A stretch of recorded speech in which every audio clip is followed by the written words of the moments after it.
खूह् होंदा, चाहे ओह् बड़ा शैल होए ते चाहे होए गंदा, लेकिन ओह् होंदा ते खूह् गै ना। ते खूहा दा मेंढक सोचदा कि मेरा खूह् सब तों बड़ा अच्छा ऐ, बड़ा सुंदर ऐ।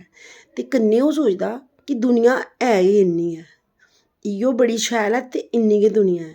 उसी केह् पता अगर ओह् बाह्र आइयै निकलियै दिक्खै ते पता चले कि केड्डा बड्डा संसार ऐ होर ओह्दे बिच्च किन्ना कुछ शैल शैल ऐ उस खूहै कोला। इस करी अपनी सोच गी बड्डा बनाना ते सारे लोकें कन्नै मिली गिलियै रौह्ना, सारें गी दिक्खना सुनना, फिर गै पता चलग कि उं'दे बिच्च साढ़े कोला किन्नियां जादा खूबियां न, तां गै अस सिक्खी सकगे।